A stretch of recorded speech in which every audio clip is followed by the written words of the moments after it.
गरीब टेलर बहू। बरहमपुर नाम के गांव में सुशीला नाम की 50 साल की औरत रहा करती थी। वो बहुत ही झगड़ालू औरत थी। उसकी उस झगड़ालू बर्ताव की वजह से अड़ोस पड़ोस वाले कोई भी उसे पसंद नहीं करते थे। सुशीला के पति की मौत हुए बहुत साल हो गए। सुशीला झगड़ालू के साथ साथ लालची भी थी। उसका इकलौता बेटा रघु देविका नाम के एक गरीब घर की लड़की से शादी की। क्योंकि वो एक प्रेम विवाह था, सुशीला देविका को पसंद नहीं करती थी।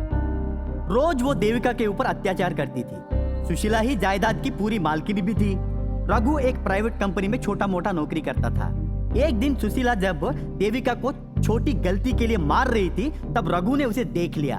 रघु गुस्से में आकर अपनी माँ से, माँ, ये आप क्या कर रही है? देविका आपकी बहू है।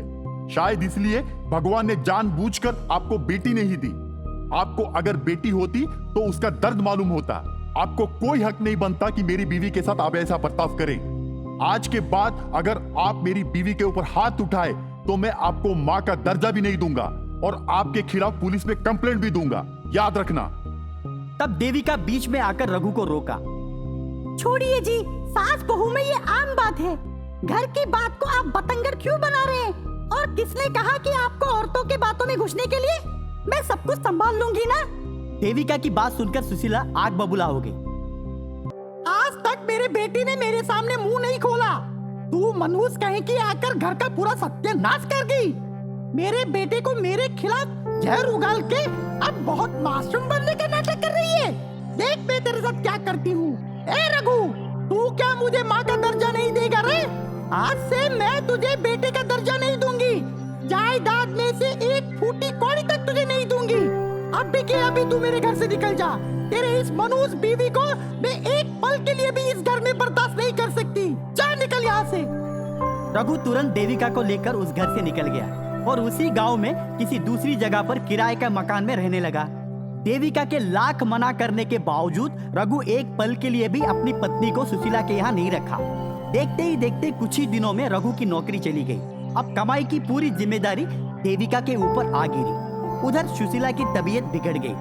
उसे देखने के लिए कोई नहीं थे। उसने बिस्तर पकड़ लिया क्योंकि उसके बुरे बर्ताव के वजह से कोई उसे आकर पानी तक नहीं पूछे। देविका ने टेलरिंग करना शुरू कर दी। देखते ही देखते देविका टेलरिंग में मास्टर बन गई। वो नए नए तरह के डिजाइन्स बनाकर ग्राहकों को आकर्षित करने लगी। एक दिन एक बहुत बड़ा फैशन डिजाइनर आकर देविका से, देविका जी, मैंने आपके बारे में बहुत सुना है। मैं चाहती हूँ आप खुद का एक बुटीक खोलें और उसके लिए स्पॉन्सरशिप हमारी कंपनी देगी। और आप जितनी भी डिजाइन्स करेंगे वो हमारी कंपनी के लिए देना होगा। मैं आपको एग्रीमेंट के तौर पर फिलहाल 1 करोड़ रुपए दे रही हूँ।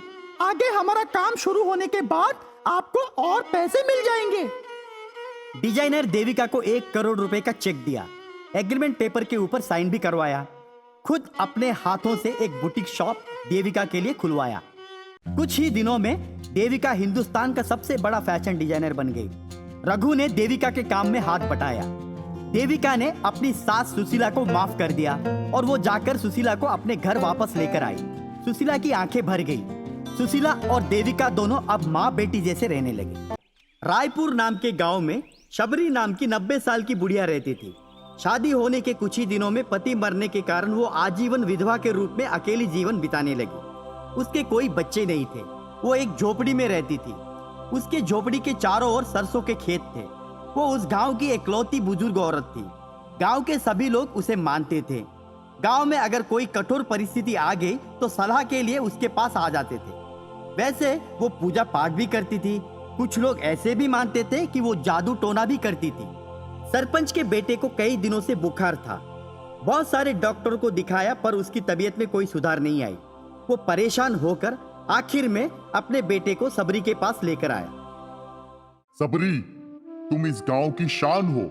मैंने मेरे बेटे को कई डॉक्टरों को दिखाया पर उसकी तबीयत में कोई सुधार नहीं आई। अब तुम मेरी आखिरी उम्मीद हो। तुम मेरे बेटे को बचाओ। सरपंच की बात सुनकर सबरी ने तुरंत सरसों के खेत के अंदर गई। सरसों के खेत के बीच एक छोटा सा पौधा था। उसने उस पौधे के कुछ पत्तों को तोड़कर लेके आई। उन पत्तों को हाथों से मसलकर एक अजीब किस्म का दवाई बनाई और दवाई को बेटे को पिलाई। दवाई पीने के तुरंत बाद सरपंच का बेटा उठ खड़ा हो गया। और उसका बदन का तापमान पूरी तरह से ठंडा पड़ गया और वो बिल्कुल ठीक हो गया। ऐसे कुछ दिन बीतने के बाद सबरी को रात को सोते वक्त एक संकेत आया और सुबह होते ही अपना डंडा पकड़कर वो चौराहे पर पहुंच गई और वहां पर बैठे सरपंच के पास आई।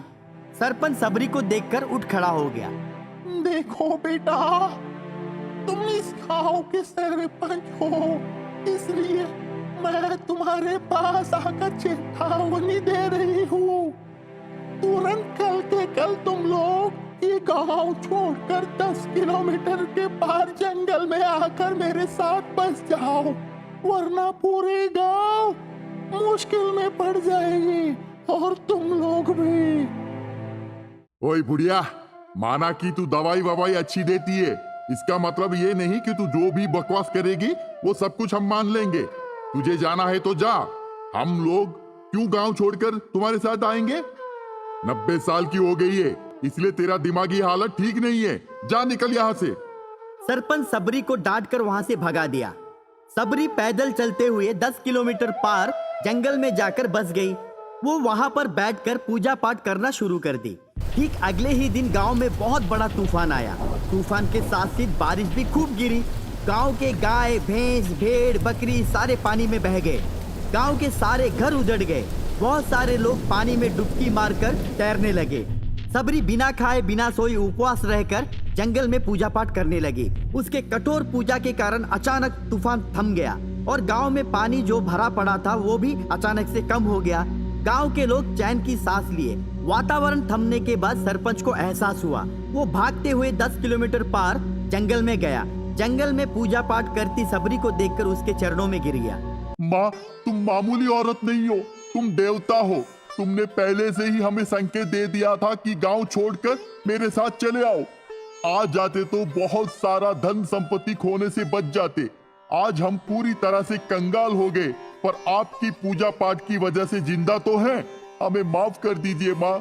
आज के बाद हम आपके लिए गांव में एक मंदिर बनाएंगे। सरपंच सबरी को सम्मान के साथ गांव लेकर आया और सबरी का एक मंदिर बनाया। गांव के लोग सबरी को उस दिन के बाद देवता समान पूजने लगे।